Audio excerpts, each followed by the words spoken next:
শনিবার ধর্মনগর অর্ধেন্দু ভট্টাচার্য স্মৃতি ভবনে অনুষ্ঠিত হল মুখ্যমন্ত্রী প্রাণীপালক সম্মান নিধি প্রদান ও পশুপালন দপ্তরের বিভিন্ন স্কিমের সুবিধা প্রদান অনুষ্ঠান।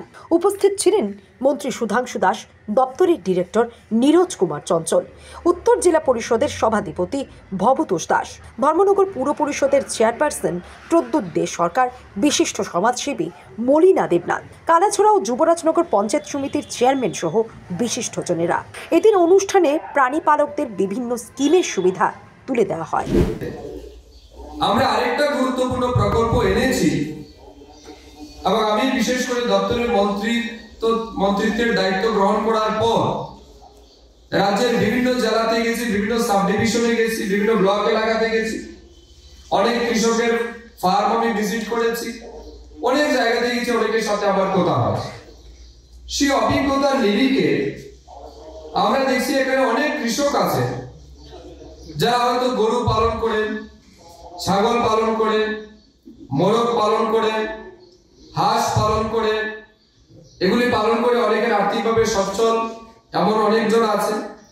কিন্তু কোনো কোনো সময় দেখা যায় যে অনেক গরিব কৃষক, সে প্রায় 1 বছর কষ্ট করে সে ছোট একটা গরু বাছুরকে খাবার দিল, তার যত্ন করলো, তাকে পালন করে যখন সে পরিণত বয়স হয়, হঠাৎ করে দেখা যায় কোনো এক সময় অজ্ঞাত কারণে সেই গরুটা হয়তো অ্যাক্সিডেন্টলি মারা গেছে।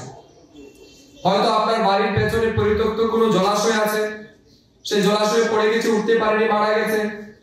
কোথাও এমন দেখা গেছে যে ইলেকট্রিকের শক লেগে, কারেন্ট লেগে হয়তো গরু মারা গেল, কিংবা ছাগল মারা গেল, কিংবা আপনার বৈশ মারা গেল।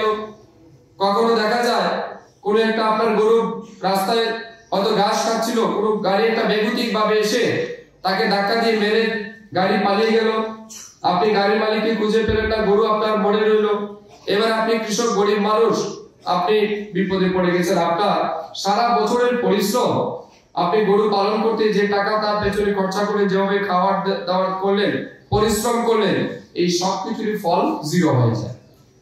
এবং দেখা যায় কখনো কখনো কোনো এক, মনে করুন কোনো এক অজ্ঞাত রোগ বা ডিজিজ, যে ডিজিজের কারণে দেখা গেল আপনার গরু মারা গেল, হঠাৎ করে আপনার ফার্মে মোরগ সব মরে গেল, ঠিক না? এরকম আসে না, কখনো সোয়াইন ফ্লু আসে, বিভিন্ন ভাইরাল ডিজিজ আসে, যেগুলির মাধ্যমে আপনার গরু মরে গেল, আপনার ছাগল মরে গেল, আপনার মোরগ সব মরে গেল।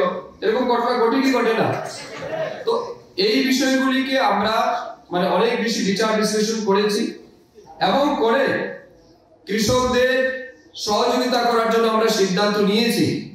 এমন যদি কোনো ঘটনা ঘটে, কোথাও কৃষক ক্ষতিগ্রস্ত হয়, তার গবাদি পশু মারা যায়, তার গৃহপালিত পশু মারা যায়, তাহলে সে যত মারা যাবে তার জন্য এই প্রথমবার প্রাণী সম্পদ বিকাশ দপ্তরের ইতিহাসে, ত্রিপুরা রাজ্যের ইতিহাসে প্রথমবার আমরা 2023-24 বছরে আমরা চালু করেছি মুখ্যমন্ত্রী প্রাণী সম্পদ বিকাশ যোজনার আওতায় যাদের ক্ষতি হবে তাদেরকে আমরা ক্ষতিপূরণ প্রদান করব।